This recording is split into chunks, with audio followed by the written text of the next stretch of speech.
This is Matthew Dennison, and you're watching the Break It Down Show. Hey, man, I appreciate you coming on the show and talking about your fantastic book. This thing's big, like 500 pages or something. And it talks about the life of the Queen, obviously the Queen of England. I'm interested. There's been so much written about her. Why a new book? What space was left to fill?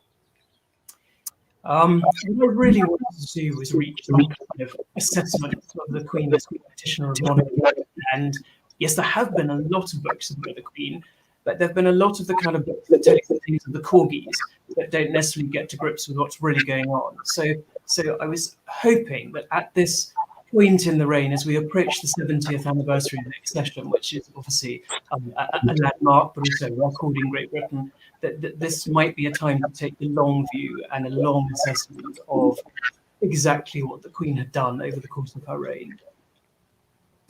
I know queens and kings are supposed to rule for life, but at some point, you're in your 90s, even if you have vim and vigor, it's remarkable if you do, but is it time at some point for, and I'm not saying this queen, but any monarch to step down and say, it's just, my nation needs more out of more than I can provide with my age. I mean, I'm not saying that for this one, but in general, can you outlive your usefulness and relevance in the monarchy world? Well, of course, that has happened in monarchies across continental Europe. I think that the only way she would abdicate is if she had a stroke or suffered from Alzheimer's disease. So in some way was both mentally and physically incapacitated. And here is the deal.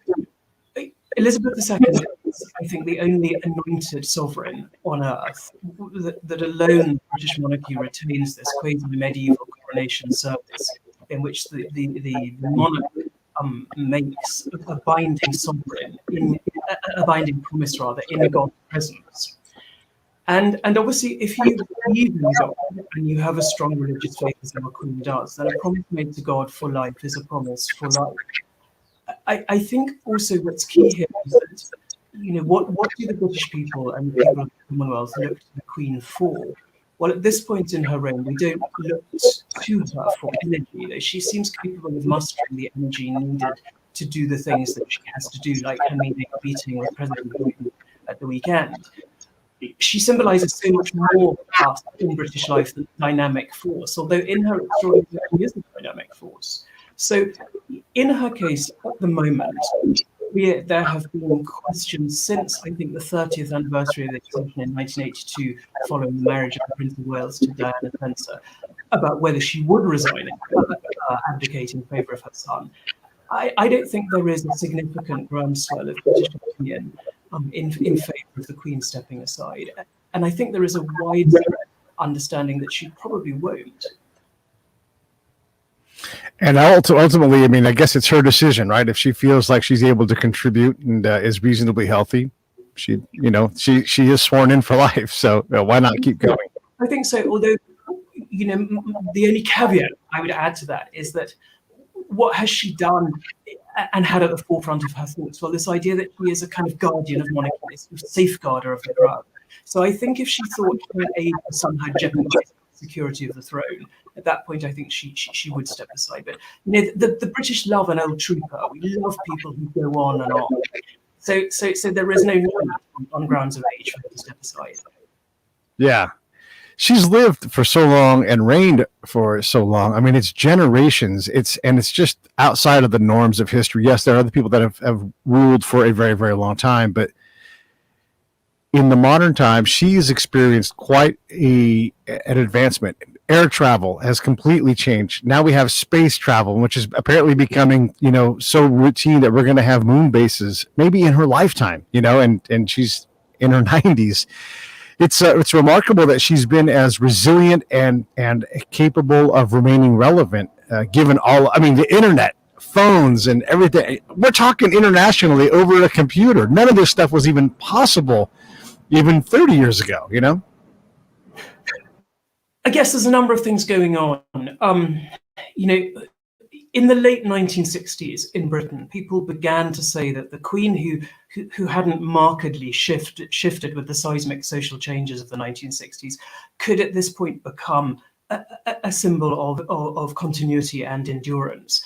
And that which was probably seen as a bad thing in the late 1900s and the early 60s became a positive in that turbulent decade and has been a positive ever since. It is the case that monarchy has evolved during the Queen's very long reign, but evolved, I think, imperceptibly.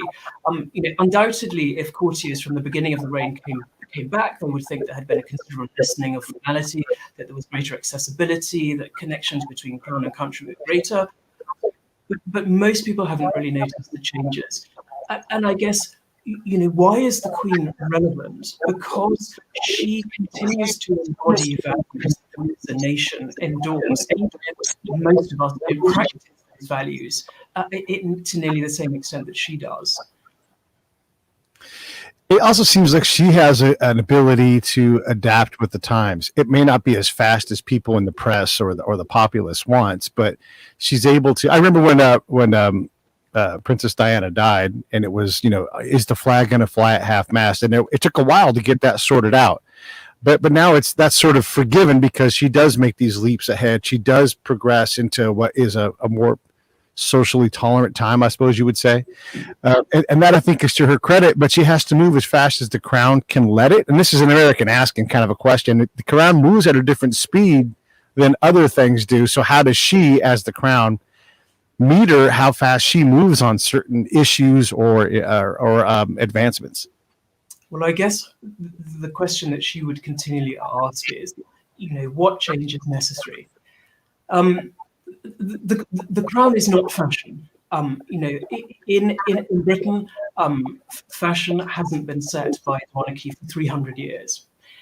The point about fashion is that fashions change, and you're always in danger of being left behind if you are associated with a particular fashion. Monarchy needs to be timeless. It's the significant difference between a royal and a celebrity. A celebrity is a person of intense interest to the public for a short period of their lives, and then the public lose interest. It's absolutely key that the public retain lifelong interest in members of the royal family because the role is a lifelong one. So my feeling is that in the same way that the Queen is above politics, she's slightly above fashion. It is no longer the case that in Britain people look at the Queen and necessarily see themselves reflected. People don't dress like the Queen, they don't speak like the Queen, but they do see a reflection, a very positive Britishness in her. And I think across the Commonwealth, those nations that retain the Queen as head of state recognise her kind of deep affection for those nations and the sense in which she always does her best to put them first. What does someone like the Queen do with their life in general? I mean, does she set goals? Is she trying to accomplish things? I mean, obviously she's got a busy day-to-day life, but how does she look ahead? 5-year plan or whatever it's going to be. How does she even process that with all that she already does? Well, of course, her working life involved looking ahead because her diary is planned months and sometimes years in advance. She made a visit to a newly independent African state in the early 1960s and wrote a letter to a Greek friend saying that she was astonished by the outlook of the new president of this new nation, in that he didn't look beyond his own lifetime. And the Queen, who of course sees herself in this long continuum as the 41st English sovereign since the Norman Conquest, doesn't have the option of only seeing things in terms of her lifetime. So I think throughout her reign, there's been this double perspective, a focus on doing the day-to-day job to the best of her ability, and also enjoying it. She must say that she tries to enjoy every single day, but also an innate understanding that this is more than one person's life job. That this is the continuity of a millennium-old system of government in this country. That's interesting. And I guess the same kind of question, for Prince Charles, because he's been waiting, to do whatever it is he's going to do. And so your life is sort of always in limbo, right? And you have to try to decide what kind of person you are. And I don't know how much of a mentor the Queen is to him, if that's even appropriate or anything, but how does he manage that, and how does she manage that? Because it's hard to be. You can't just be a mom because you're also the crown. You're also the boss and everything else. Yeah, I think there's a significant things going on here. One is that there is a popular idea that the Prince of Wales must be a deeply frustrated man because he is in his early 70s, still waiting for his life's work. But of course, he's made his life's work, or a sizable chunk of it, as Prince of Wales. And I don't think it is an unfulfilled life. No Prince of Wales in British history has done as much positive good for the nation as this Prince of Wales. And he's had a degree of freedom to maneuver that he won't have when the top job comes his way.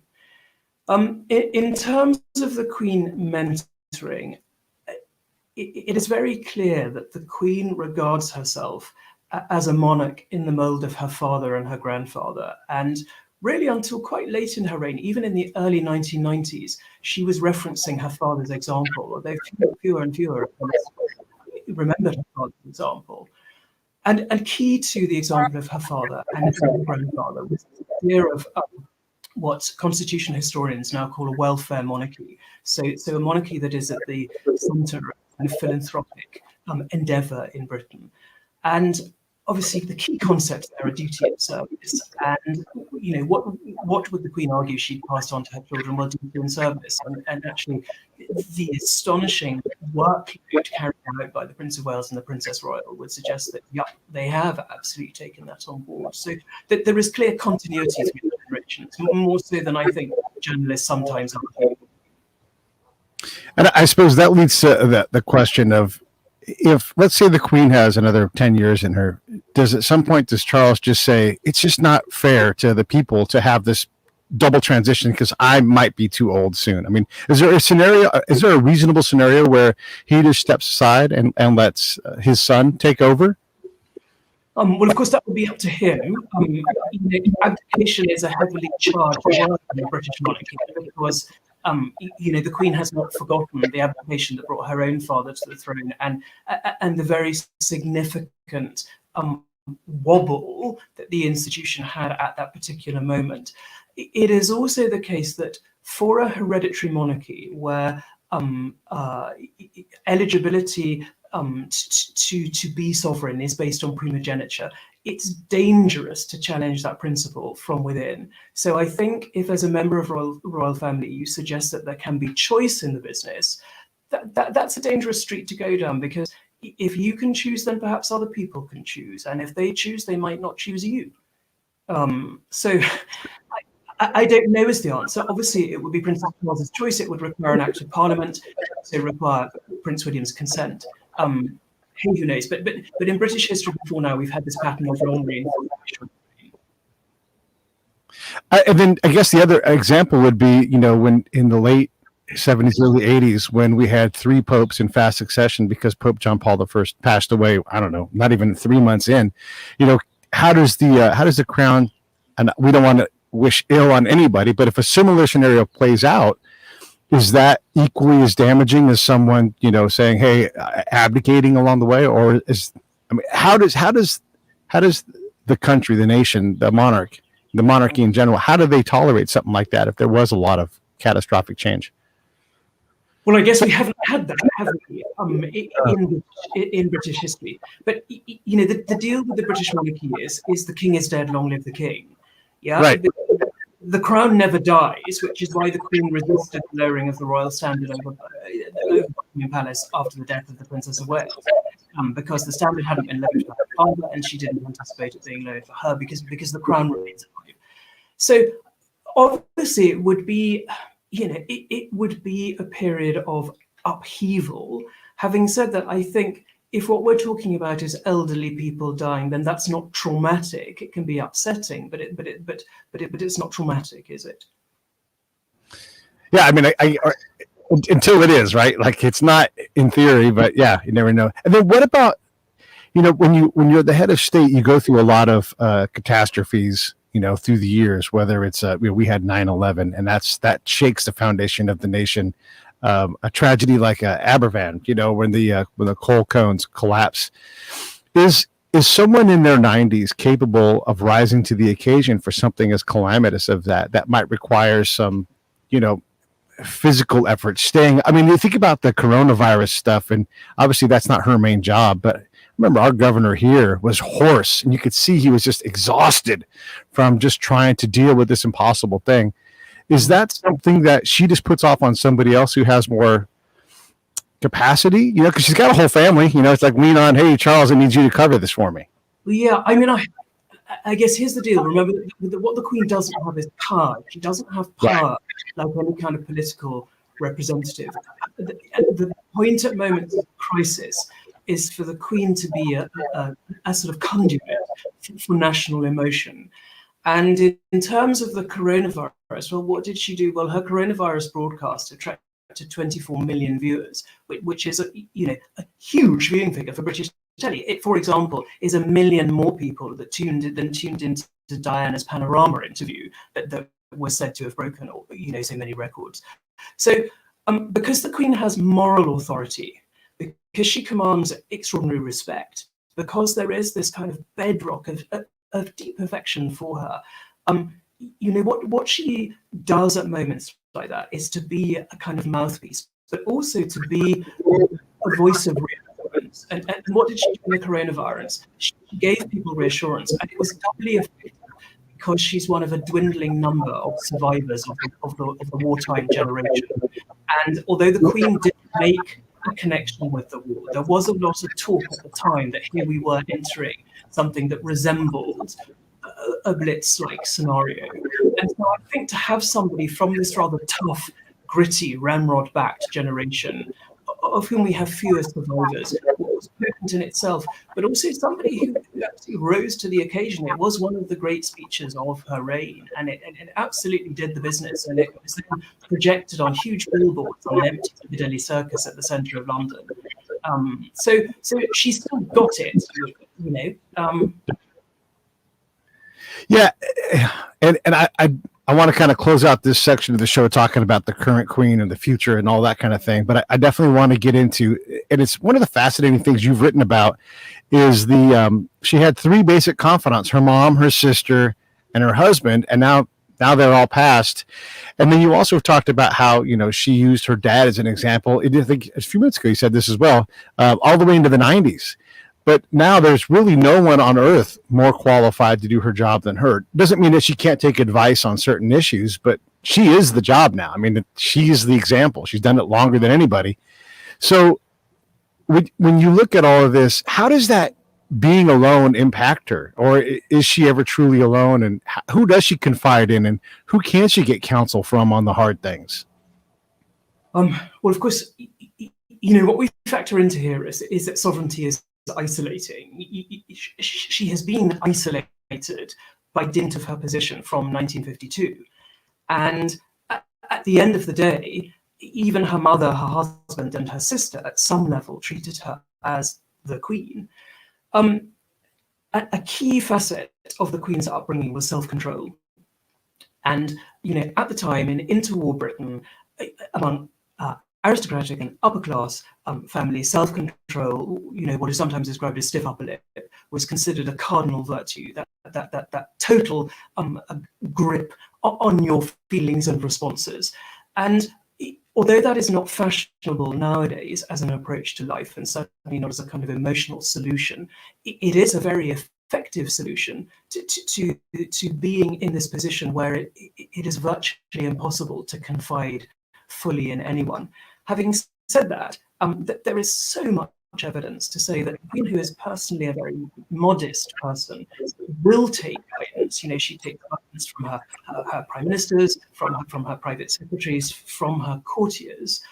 Does she take guidance on what it means to be the Queen? Well, she doesn't need guidance on what it means to be the Queen, because she has been the Queen through 7 decades and has an innate understanding of the business of monarchy handed down to her from her formidable grandparents and her slightly cuddlier parents. Yeah, I mean, when you say 70 years, it's mind-boggling. It's completely mind-boggling. I mean, she did go through World War II. She watched her dad, and then she became she became this figure that is largely not in control of her own life. There's a lot of things she just can't. She has no normalcy in her life. I mean, obviously she does what she does to take care of her family and everything, but it is a pretty interesting position to be in for so long. Not allowed to retire, really. It's maintaining a social calendar. People talk about their grandparents like, oh, look, they're so adorable. They go out and they play pinochle with their friends and bridge, and she doesn't get to be that lady ever. It is a lifelong, and it sounds like she's a hardworking lady. How many hours a week do you think she works? Well, of course, she going out. But then there's also so she's reading government papers every day when Parliament is sitting. She receives paperwork that, for example, the Prime Minister doesn't receive because she receives paperwork from the Governors General across the Commonwealth. So, she is effectively working. It's not retirement. Having said that, it is the only life she knows and has ever known. Her entire life has been lived within palace walls. She doesn't have experience of what we might call everyday life. At the 30th anniversary, a newspaper commented that her life had been blessed with every privilege apart from privacy. And I guess that's simply something that she's used to. What would you say? I mean, you've done the work to look into her life, and I'm curious what your point of view and what you think her answer would be. What moments is she most proud of? And when you look at your queen and you say, this is when she was the most queeniest and really so impressive. I don't know what she would say, and I don't think she's somebody who is in the business of giving herself pats on the back. What she says that she particularly values are her palace investitures. We have what's called an honours system in Britain where people are given awards, and the awards were instituted essentially for voluntary work. So, for example, somebody who'd been a postman in a rural area for 40 years in order to have gone up and down a mountain delivering letters, or people who've worked for St John's Ambulance and done voluntary work in hospitals, that kind of thing. The Queen regards that as one of the most important things that she does, that delivering of pats on backs to other people. Those people who have made a positive contribution to community, because the Queen is keen on community and social cohesion. I don't know if she has done things, but there must be moments when she has given a speech. There must be moments when a banquet has gone well, when a diplomatic reception has gone well, when the reception of an ambassador, when an overseas tour has gone well. There have been diplomatic triumphs when the Queen's intervention appears to have turned things around. I guess what she would presumably consider one of her great achievements is the nurturing and binding together, but also huge scale growth of the Commonwealth. That agglomeration of 54 nations scattered across the world that in many cases are remnants of empire. But unlike empire, it's a voluntary coming together. And really, so many of those countries didn't need to be part of this. But yet, it now represents a quarter of the world's population. And they clearly see positive benefits in it. And my understanding is the fact that they have chosen the Prince of Wales to succeed the Queen, though the title of head of the Commonwealth is not hereditary, is a kind of ultimate endorsement of her pretty unflagging efforts on the Commonwealth's behalf. One of the problems we have here in the United States is our leaders, the hallmarks of a great statesperson, building consensus, having a moral compass, all these things. We are terrible here, and maybe by design. We are terrible at consensus, right? And so our leaders will say, I'm going to build consensus. And then the next thing you know, they're like, I've got a mandate to change everything. Everybody loses their mind. And I suppose on the parliamentary side, that's probably largely true for you guys. But why is the Queen so magnetic? I mean, look, we love her here too. We don't want her on the wall of our bank and everything like that. But we are absolutely obsessed with the Queen, the royals, and all that stuff. How does she manage to build this consensus? I mean, 70 years she's been doing the job, but you can be a non-consensus builder for 70 years. What is she? Yeah, I mean, unlike a politician, she has no agenda for crafting change. Change in royal terms needs to be invisible so that they can remain the still point at the center of the vortex. It's also the case that the Queen has has been oyster-like in terms of expressing personal opinions. If you don't express opinions, then you don't offend people. And part of what she has done is this avoiding of giving offence, because then she can be a queen for everybody. Because your British society is transformed in 2021 from what it was like in 1952. We are now a multi-ethnic, multi-faith, multilingual society, which we emphatically weren't to nearly that degree 70 years ago. And it is very difficult for one elderly woman to embody a concept of nationhood for so diverse a society. But one way the Queen has done that is by obviously seeming interested in everybody, not prioritising any sector of British society over another, and also clearly valuing cohesion. We don't know what the real nature of her relationship with Mrs. Thatcher was in the 1980s, but the line was always that Mrs. Thatcher's very combative approach to politics was at odds with the Queen's approach. The Queen's approach is to pour oil on troubled water. Mrs. Thatcher liked nothing more than a fight and a row. But I think, we appreciate that the Queen actually represents tranquility. Why do people love her across the globe? Well, because she is untarnished goods. The image of the Queen on the British Commonwealth postage stamp in 1967 by a sculptor called Arnold Machin is the most reproduced work of art in human history. And yet, despite the fact that she is the most famous woman on the globe, at some level she is also the least known, because we have very, very little idea of what's going on inside her head, apart from the fact she likes racing and corgis. But of course, that untouchable quality, it's extraordinary in an age of the internet and social media that she remains remote in a very good way. I was astonished, for example, when President Trump used Twitter as a political platform. That seemed to me extraordinary, that you would shrink political rhetoric to 140 characters. And you can't imagine the Queen resorting to that sort of thing, apart from for the most anodyne comment about some aspect of good works. So I think the fact that she doesn't expose herself, therefore means that the currency stays high. And there is a kind of specialness in this untouched, unknown quality.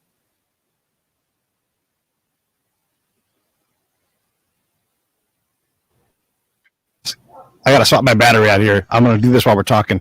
My question to you then is, I want to kind of come back to this in another way. You are such a diverse Commonwealth, so many different countries electing to come in, but the diversity thing, diversity is the opposite of unity, right? And so it's the same kind of question, but how do you create something that is so diverse and yet can be so British, be so singular, be so unified? And that's definitely a dance that we're not good at here. We'd rather just fight and yell at each other and call each other names, So the unity versus diversity thing over the last 70 years, what's your opinion on that?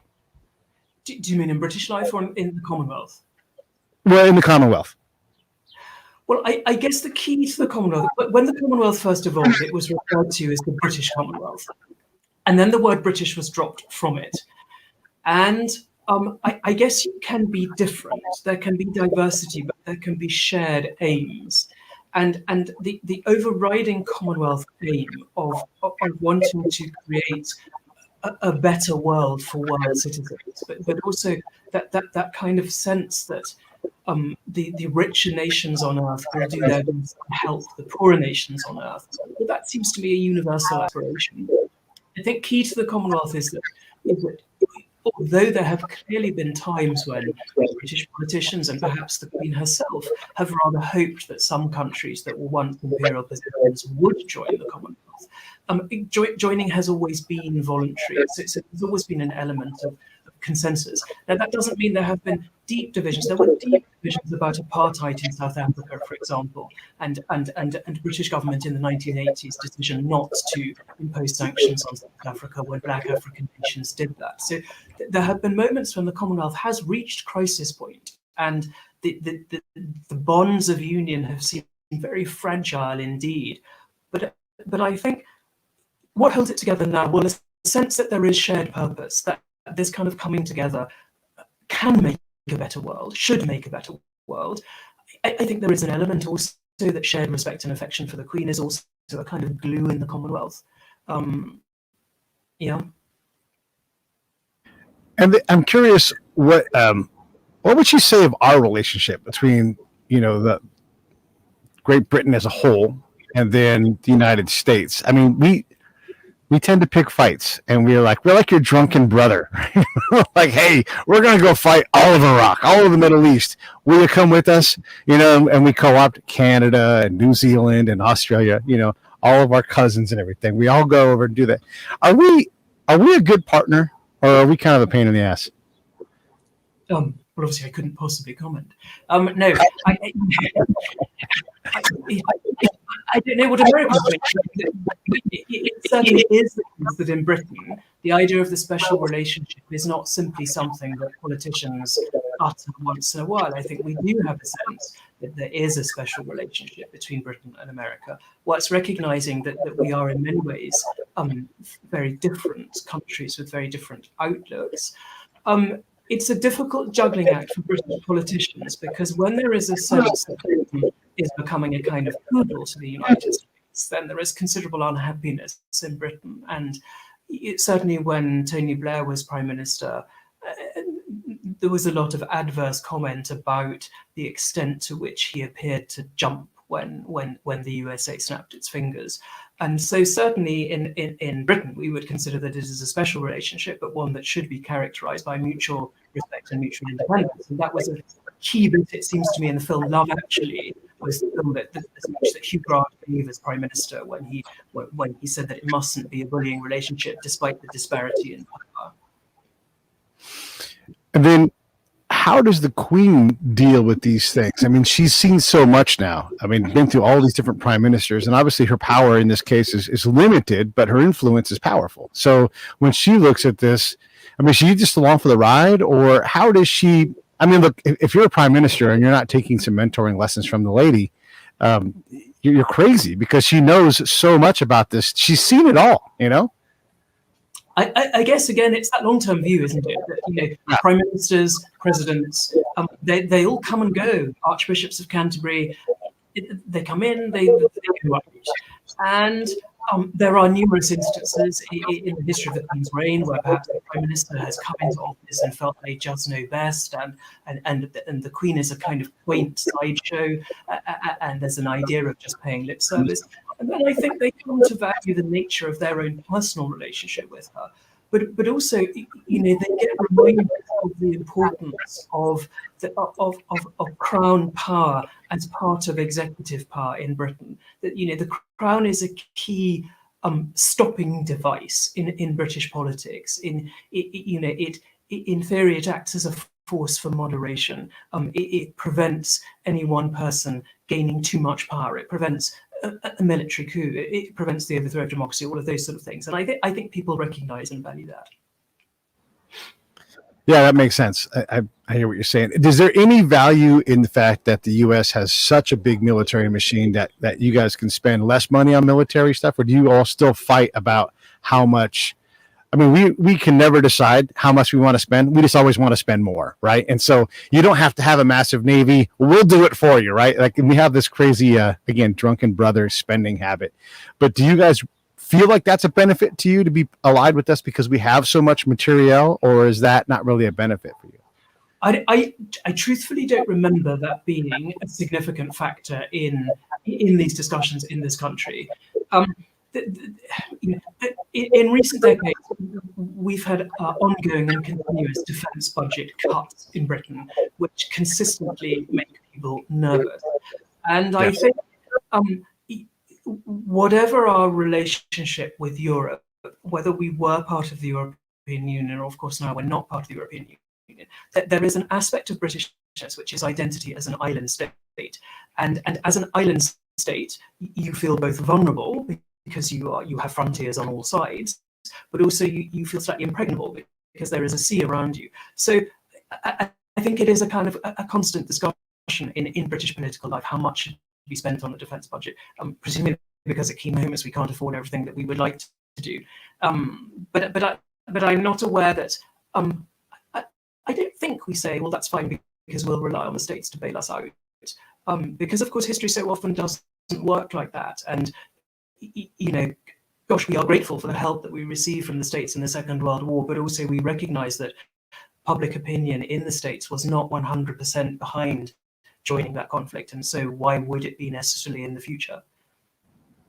Yeah, that's a fair point. That's a fair point. Okay, enough about that stuff. I want to ask you more about the writing the book itself. By the way, we're talking to Matthew Dennison, who wrote an incredible book called The Queen. If you look at the bottom of the page there, if on the video side, you'll be able to see the link. And if you're on the podcast side, just look in the show notes and you'll be able to get it. It's a 500-page book, so it's thorough. But what part of the book was the most fun for you to write? Or is writing a book a slog? I mean, I know authors who are like iron butters who sit down for 16 hours and just write. Go to bed, wake up, iron butted again for 16 hours. What kind of writer are you, and what part was the most enjoyable to write about? Okay, so I also do that. I start at 9 in the morning and I finish at 1:30, 2 o'clock the next morning. And I take an hour off for lunch, and then I take 3 hours off, drinks time at 6 in the evening, and then to supper, and then I start working at 9 in the evening again. And by the time I finish, my back aches, my head aches, my eyes ache, etc., etc., etc. I'm close to divorce, having said that, there is much that is so rewarding along the way, and this is my 9th book, and unquestionably this was the most daunting prospect, partly because she is the best-known woman, huge amounts been written about her. It's a whoppingly long life. I found it a terrifying prospect, but exhilarating at other moments. But yeah, frightening. What did I enjoy writing about? I loved. I explored her childhood in real depth because I found the childhood charming and wonderful and surprising. There wasn't an aspect I didn't enjoy, except perhaps chronicling the kind of difficult years of marital breakdown in the case of her children, and then the hard times in the 90s. Yeah, that's also another era that kind of got ushered in, that we're just going to grip on and go on and stay married. That sort of stopped during her reign. That had to be a lot to carry around. And then to try to define what the crown does about that when your family is breaking up and, all this salaciousness. And then having the press covering this salaciousness and making all their money on salacious stories. They don't make their money on, hey, so-and-so got an A on their English paper. Like they make their money on the exciting stuff. Yeah, how does she deal with that, with like all of the negative aspects of? I remember when Alec Baldwin was married to Kim Basinger, he said some really horrible things to his daughter on the answering machine, right? And if we all had the worst things we ever said to our kid recorded and played for the entire world, we would be like, but it also is like we all say things that we're like we regret to our kids because we're humans, Yeah, I mean, the Queen began her reign inheriting this 19th century concept that somehow the royal family was meant to be exemplary in every way, which is an idea that Victoria and Albert had worked on so hard, mostly to kind of banish the spectre of Queen Victoria's really very dodgy uncles, most of whom, had long-term mistresses, significant numbers of illegitimate children, and lived lives of kind of drunken fun. And Prince Albert thought that simply wasn't good enough, particularly in the aftermath of the French Revolution. So he crafted this concept of monarchy where you had a kind of idealized family on the throne. And of course, that was incredibly effective for Victoria and her family, and so subsequent generations inherited it. And it only really begins to splinter with the divorce of Princess Margaret in the late 1970s, then followed by the divorce of the Queen's children. I mean, the good thing for the monarchy as an institution and us as a nation is that we seem to have reached much more tranquil waters. And I think with hindsight, there are a great many people in Britain who are horrified by the way the press behaved during that difficult decade, because there was just an extraordinary, disreputable, and vulgar scurrilousness to it. And very few people's lives will bear that degree of scrutiny, particularly if you add into this phone hacking and eavesdropping and etc. etc. Gosh, aren't we lucky that the Queen herself emerged untainted?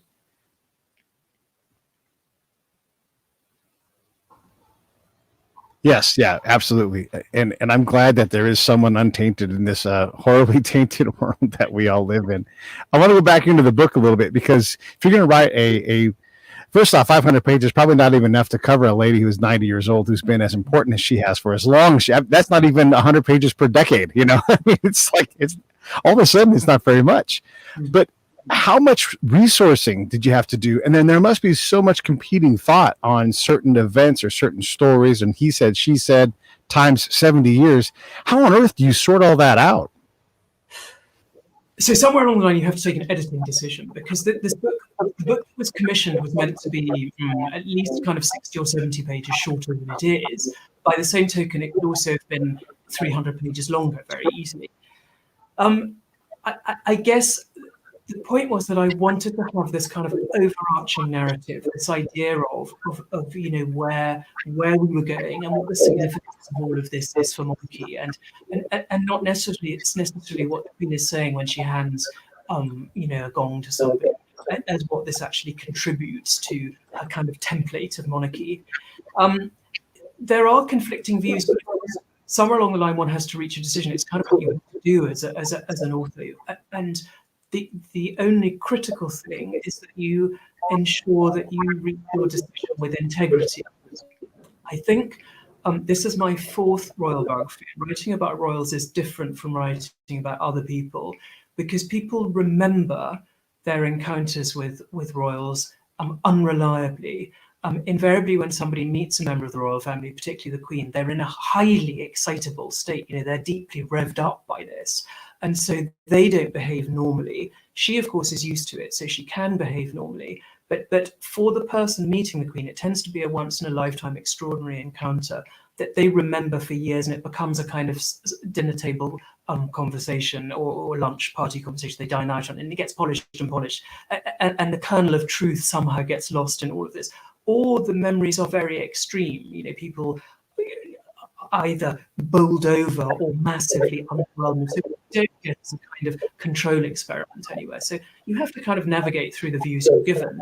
You also have to, I think as a writer on royal things, recognize that sometimes the people who want to speak to you and who want to suggest that they know the most are not as close to the center of power as they want you to think they are. And the people who really are royal confidants wouldn't dream of talking to you, which is why they're royal confidants. Yeah, hence the title. I don't know if you know Robert Caro's work, but he's written a multi-volume biography of Lyndon Baines Johnson, one of our presidents here in the United States. Yes, the only one I've never met. Yeah. Okay. Good. Well, how lucky is that? And then he was taught to every single piece of paper deserves his attention, and he just goes through the entire archives, and I mean the entire thing. Is like this is going to be his life's work. Is someone out there who's going to do that for the Queen, where they're just going to leaf by leaf, note by note, go through the entire thing and make I don't know, that would be like a 20-volume set, but is there someone out there that needs to do that? Or is that done already? Because there have been so many books about who the lady is and how long she's been around. After the Queen dies, then the palace will commission what's called an official biography, and those appointed to write that book will be given access to the Queen's own papers, and nobody in the Queen's lifetime will gain access to those papers. And if I were in that position, then I would feel, yes, one is obliged to read everything unless it becomes quickly apparent that something is simply a duplication of something else. But I guess that's the legwork that's needed to put in, because when you write nonfiction, there's just always a chance that somebody has scribbled something on the back of a menu. There's a postcard that you find. There's some diary entry that perhaps is atypical. Suddenly illuminates something. When I was writing my very first book, which was about the youngest daughter of Queen Victoria, I had this very powerful sense of what was up, but I had no proof for it. And then suddenly, in a small auction house, I found a series of letters written by a housemaid employed by the exiled Empress Eugenie of France, the widow of Napoleon III, which said exactly what I had thought all along. But I so easily might not have looked in that catalogue, might never have found those letters. So there is gold dust around the corner, potentially always, and that's your eureka moment. And as a biographer, that's what you want. That's part of the excitement. There's literally a guy in New York City who he is a miner, and there's no better term for it. He goes around and he combs the cracks of the sidewalks, and as people's jewelry falls apart, as stones fall out, he gathers all of this wealth. Now, it's not like $1 bazillion, but there is literally money in the streets of New York City, and you have to comb through where no one wants that job. But he does that and makes a living doing it. Well, I guess that's sort of what I'm doing, isn't it? Yeah, right. Exactly. Yeah. And this is what I'm going to ask is, like, if you were commissioned to do this multi-volume set, what kind of commitment is that for you? Is that the last project you take on the rest of your life? Does that take 25 years to do? I mean, to do that right. And then also, how do you do the analysis? I mean, this is a long, long life. You don't just put that in your head. Like, you've got to annotate and, like, really, I mean, would you hire a team of analysts to start really putting this thing together so you can see the whole picture? Or how does that work, man? Well, I suppose everybody does it differently. I mean, for me, this book took wow. So an official life is longer. The official life of the Queen's mother took 9 years. But I think there was either a 7 or a 9 year gap between the Queen Mother's death and publication of William Shawcross's rather wonderful but very long book. The point also is you can't make it take too long because people's appetite for the book goes. People have short memories. Even of the good in the world, people have short memories, and so the appetite for an official life of the Queen will require that whoever is given that Herculean task do their very best to produce it within a time frame. I don't use research assistants because we all interpret things differently. Interpretation is a subjective business, isn't it? Even if one is struggling to be as objective as possible. And I think it becomes a huge, sprawly octopus of a beast, obviously, writing this kind of book when you are just surrounded by, tar blocks of papers. But I think somehow somebody has to be the chief player in order to take responsibility.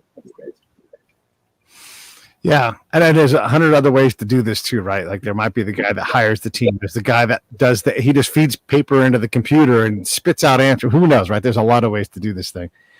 I mean, obviously this book is out. You're promoting it now, but you must have your eye on the next project, because I don't know a single author who writes many books who's like, I don't know what to do next. Like, something next. What's next for you? I'm finishing a book about Roald Dahl, a children's author. You write about children's authors. You wrote about Beatrix Potter, right? Yep, and Kenneth Grahame, the man who wrote The Wind in the Willows. So for me, I have got into a pattern of writing a long book followed by a short book. These long books, like The Queen, require a huge amount of stamina. And I am particularly interested in children's literature that survives. What prompts somebody to become a children's author? What is it that makes a children's book classic? And I'm very happy that my current editor likes this way of working, that I do long, but then I have this kind of slight holiday of doing these enjoyable short books. So Roald Dahl at the moment, actually not nearly as far finished as I might have suggested, but that's what I'm working on. And then, is there a book about the Queen you would like to write if you were to write another one? Like, it's the Queen and Harry Truman and their secret relationship via letters or whatever. Is there something out there that you would want to take on next? No, I mean, I potentially would like to write about the Queen at another point. I'd quite like to have a rest first. And obviously there'd have to be some real, I think it would be self-indulgence on my part if there wasn't some kind of proper imperative, like the discovery of something that reshaped or resculpted the story. So maybe, I mean, never say never. Right. I guess asking this question another way is, what ended up on the cutting room floor that, in those 300 pages that kind of hurt to get rid of? Well, I don't write multiple drafts of my book. I rewrite as I go along. So by the time I type the end, I've probably written every sentence at least 12 times. So there was stuff that was being, rejected along. Here's the deal. For me, if you wrote a book about the Queen, it is very easy for it to be a book about her family. It's very easy for it to be a book about British life. It's very easy for it to be a chronicle of 40 prime ministers. And so my aim always was to try and keep this slightly elusive figure that is the Queen center stage and camera front. And so simply by pushing everybody else into the background as far as was reasonable without distorting the story was inevitably an editing process. Does that make sense? Yeah, it does make sense. Yeah. And then what about the Queen did you learn about that shocked you?